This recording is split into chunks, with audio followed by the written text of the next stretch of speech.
Do you ever feel like life can just be a little bit too hectic sometimes? Well, flight simming is one of the best stress relievers around. It's all about relaxing, focusing in on the scenery, and just having a good old time. Oh, thank you.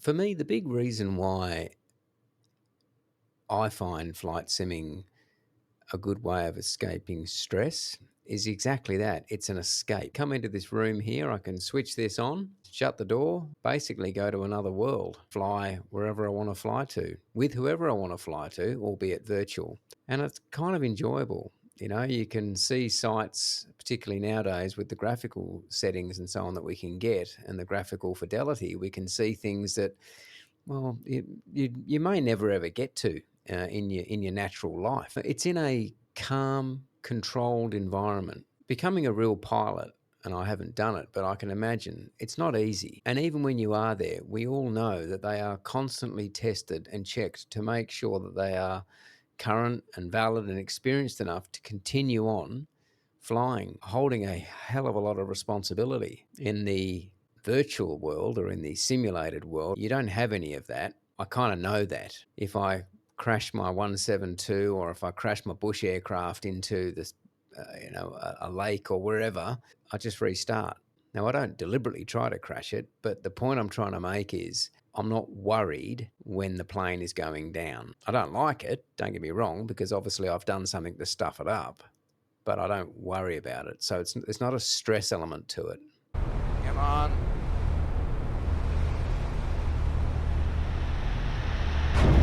Oh, stop, stop, stop. Ah!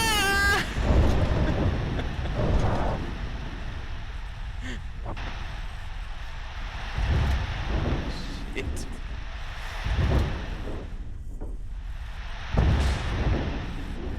Yeah. I think this will buff right out. I fly mainly GA aircraft and the pace is slow and steady. So for me, with the 172 over the years, I've learnt the pre-flight, the startup checklists, the takeoff, the landing checklists, the cruising checklists, and I've come to use those myself quite extensively. And that's something that I didn't have before. And it's great. It's great to be able to come into this built simulator rig, load up the 172, and basically start it up cold and dark as if I was sitting in the real aircraft. And I know I'm not in the real aircraft. I get that. It's a real escape. It's me pretending, and I am pretending, and I'll put my hand up to say, yeah, it is a pretend that I'm flying an aircraft. And for all intensive purposes, there's not, other than I guess some G-force, seat of your pants type stuff and so on that you'd otherwise expect in the real natural world, all of the other systems and so on are pretty close to what a 172 G1000 is going to have. I remember there was one particular Sunday afternoon. All my chores had been done for the weekend. I was a bit bored and I felt like flying a long haul flight. Well, not long haul in the sense of long haul from a commercial tube type aircraft, the jet. I'm talking from a GA aircraft point of view. So I took off from here in Jandakot, Western Australia, which is the regional GA airport pretty close to Perth International Airport. And I flew down to a southwestern town called Bustleton. And that's a winery district in and around that area. So I flew from down there all the way down the coast and followed basically the VFR rules and so on that you would do, and the departure procedures and so on that you would do. And I had a lot of fun doing it, took my time in doing it, really, really enjoyed it. And once and again, I got it up to circa, I think, 2,500, I think, as I eventually got to, which was my cruise. And yes, I did set it on autopilot, but I was enjoying the scenery. I was enjoying just watching it go past, and it was actually really nice. And yes, I did have a glass of wine next to me, but it was a nice way to spend a Sunday afternoon. I really enjoyed it, and bringing it in to land at Bustleton and having the charts in front of me and learning, my procedural approach, albeit it was VFR and so on, was great fun. It was actually great fun. I don't know about you, but I do try. I mean, I'm a big kid at heart, and I do like to try the shoot 'em ups and so on, and and I've got a, a 14-year-old son, and he tries to, show me how to do it on the on the PlayStation and so on. But these games, they're so fast, and I used to be, or at least I thought I was, pretty quick, but I'm not as quick anymore. So the slow and steady approach, and the running through of the checklists, and just taking off nice and slowly, and enjoying scenery, and having a chat via Discord with online pilots that I'd sometimes hook up with on community flights. So Falcon, how are you? I'm grand, man. Yourself? No, I'm not very well. I've got a sore throat, right? I've got a sore Oh. throat. No one cares, right? The only one that stuck up for me was G-Man, right? My poor bad frog's got a bad sore throat, eh?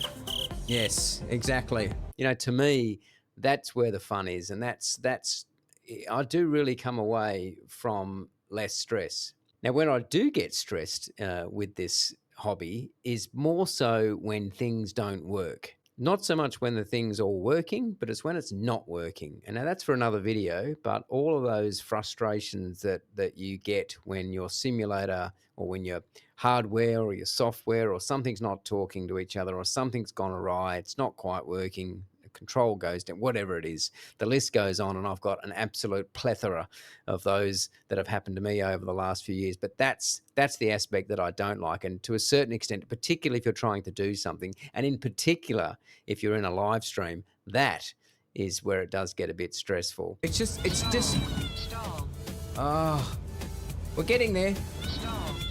I've just got to get down. Oh my God. This is ridiculous. I need to change aircraft. There are some times as well where I'm a little bit pushed for time. So I may have something that I need to do, or somewhere I need to go, but I really was itching to just get into the aircraft. And so a lot of the time I'll practice circuits, which is not too dissimilar to what you might do in a real training aircraft anyway, because circuit training's always good. And so I'm practicing circuits, and I'll go to my favorite airports, but I'll also go to other airports where I haven't been to before and practice circuits there, because sometimes they could be left-hand circuits or right-hand circuits depending on the airport itself. So that's a lot of fun. The other thing is a lot of fun as well, and which I think, and again, you'll notice I use the word fun, because I believe that when you're having fun, you are by very nature reducing stress. And so that's the key, is to have fun. And so, if this hobby just wasn't fun and it was just a whole bunch of stress the whole way through, I wouldn't be doing it. It's just a lot of fun. And I think that's the real key, and the real message everyone needs to understand. It's fun. I don't really worry about being perfect either with it. I try. I know full well that there'll be elements that I haven't quite done correctly in the order that I haven't done them, or whatever, but that's okay, because again, what's the end game here? The end game here is, at this point in time, is not for me to go and get a PPL. It's for me to unwind and relax. It is, what is that thing that I can do, or what is one thing that I can do where I can unwind and relax? And this hobby is exactly that. And I know that I'm not perfect. In fact, far from it. In fact, if you want to go back through and have a look at some of the older videos here on this channel, you will see quite a bit of crashing and quite a bit of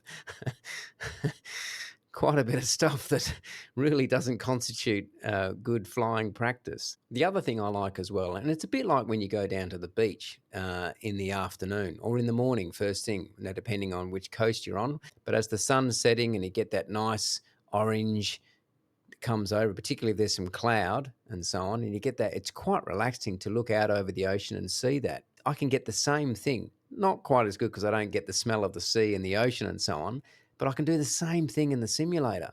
I can make it sunset. It's absolutely stunning. Sunset in the simulator, flying along as the sun is disappearing over the horizon with some cloud cover, and the lights are starting to come on, and you can see some other aircraft around, and you feel like you're part of it. You really feel part of it, and it's so cool. It's so good when you've done a flight and you're coming along and you're 5 miles out and you can see the airport in the distance, and you are now prepping yourself ready for that landing. And when you do it and you nail it and you get it right, It's really fulfilling. So, as far as relaxing hobbies are concerned, there's a stack of them, and everyone's different, and everyone has their own things. But flight simming, for me, is a hobby that I really enjoy.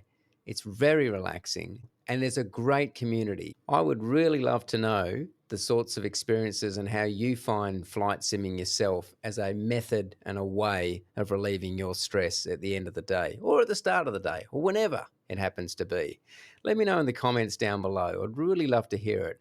Thanks for taking the time to watch this video. I hope you enjoyed it, and I'll look forward to catching up with you on the next one. Bye for now.